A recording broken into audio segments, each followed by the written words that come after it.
La próxima ciudad que vamos a conocer en el próximo destino fue fundada por Artigas. Estamos hablando de un lugar fecundo que se construyó, se fue moldeando a través de inmigrantes que vinieron de distintas partes del mundo, pero básicamente italianos.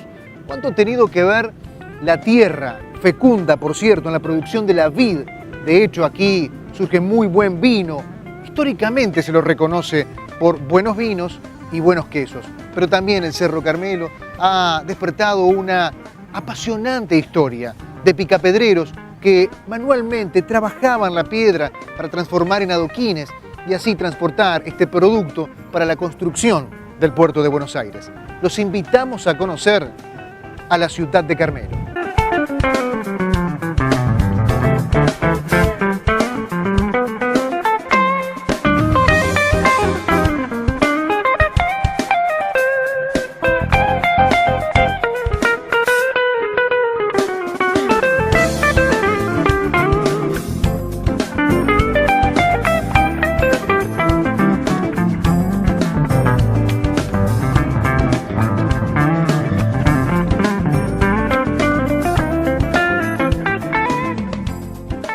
Y Carmelo es uno de esos pueblos que cuando vos le ves la fecha de fundación está determinada porque el prócer, José Gervasio, dijo, bueno, sí, ahora sí, fúndenlo ahí en el famoso Rincón de Escobar, donde se juntan las aguas del Arroyo de las Vacas con las del río Uruguay, bueno, ahora Río de la Plata.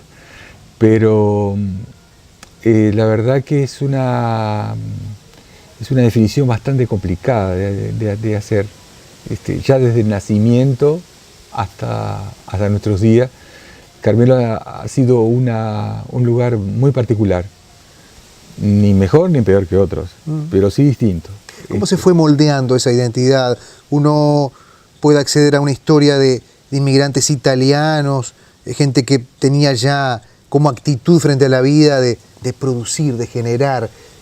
Y enfrente el criollo, ¿cómo se fue generando esa idiosincrasia?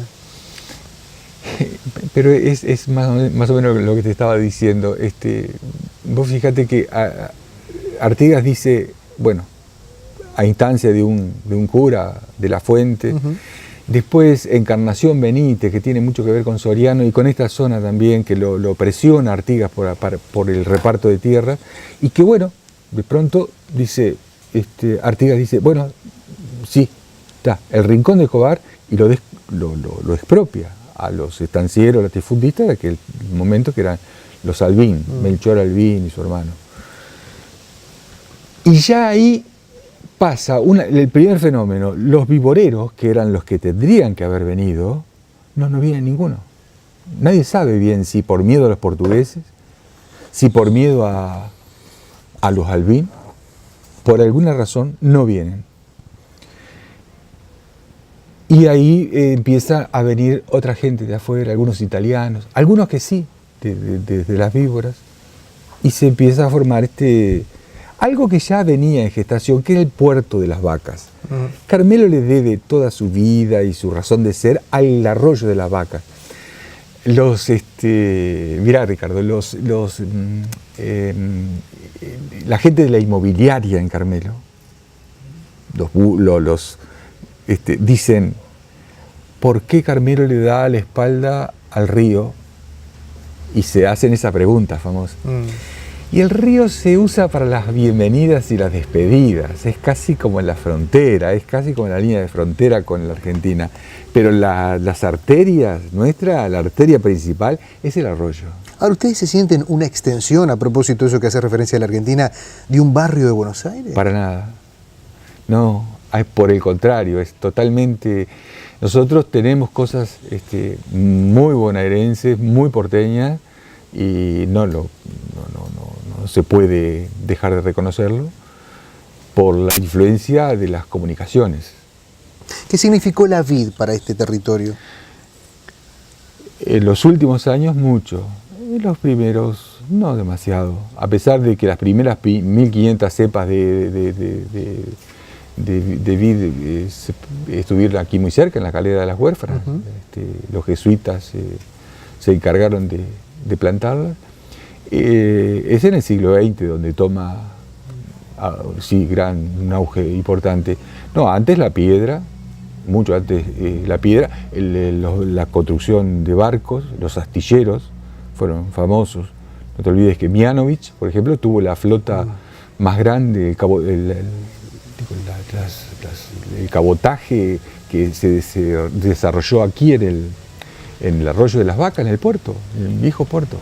Pasa que a embarcaciones más grandes el puerto quedó muy chico, eso es verdad.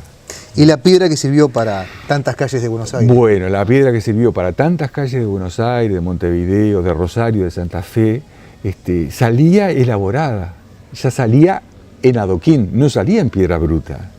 Entonces eran muchos, y ahí está el enganche con los italianos, fundamentalmente, y montenegrinos de la Europa central, por ejemplo, que eran especialistas en partir la piedra casi en un prisma perfecto, como bueno, los adoquines famosos de Carmelo, ¿no? ¿Por qué el nombre Carmelo? El nombre de Carmelo, Artigas no tuvo nada que ver con esto, primera cosa, porque eso es como un mito que anda por ahí, sino fueron algunos habitantes, y se sabe que un habitante llamado Isidoro Rodríguez le propone a Lecor, porque los portugueses ya en 1816 habían tomado la banda oriental, era la Cisplatina, le propone a Lecor que el pueblo de Carmelo era muy devoto, los pobladores eran muy devotos de la Virgen del Carmen. Lecor, en una política haciéndose simpático, dice, pero lo que ustedes quieran. No le costaba nada. Y bueno, empezó a llamarse El Carmelo, que dicho sea de paso nunca se derogó ese nombre, debería seguir siendo El Carmelo, pero por comodidad, Carmelo.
Si alguien viene a Carmelo hoy, Carmelo la sociedad le va a brindar un crédito, le va a dar como un gran cheque en blanco. Ahora eso sí, día a día vas a tener que rendir un examen para ver si el cheque justifica que te lo hayan dado. Si no, te lo va a empezar a sacar hasta que termine siendo nada, ¿no? Pero la bienvenida va a ser muy grande, te vas a sentir muy cómodo en Carmelo. Porque tiene una particularidad, no es, a diferencia de otros lugares de no mucha gente, la gente vale por lo que es, no tanto por lo que tiene. Podés tener y ser importante, tal vez te cueste más, pero te podría dar mucho ejemplo de eso. Sí, está claro. de chico. Eso es un poco la filosofía del carmelitano. Uno siempre se pregunta, como hombre del interior, que cuando uno va construyendo el proyecto de vida, tiene distintas posibilidades, a veces por obra de la casualidad, a veces por necesidad, a veces por el desafío de encontrarse con otros escenarios, uno busca otros horizontes. Y la pregunta puntual es, ¿por qué vivir en Carmelo o por qué volver a Carmelo?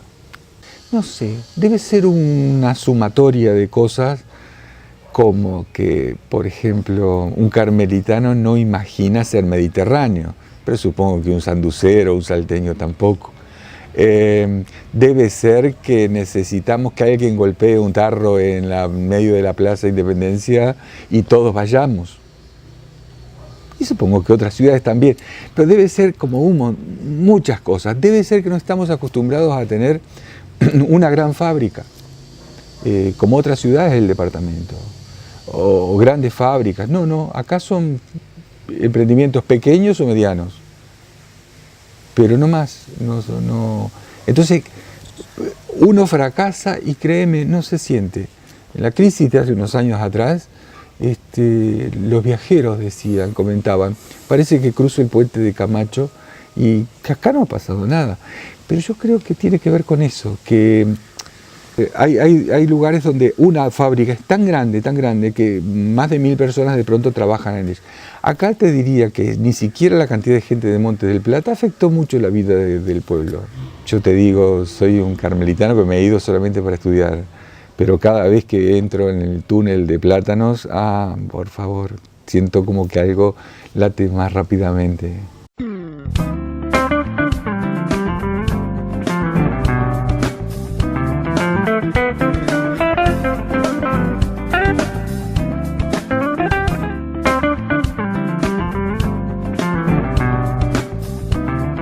Poco a poco vamos dejando atrás esta apasionante historia, cargada de intensos relatos de sus propios protagonistas.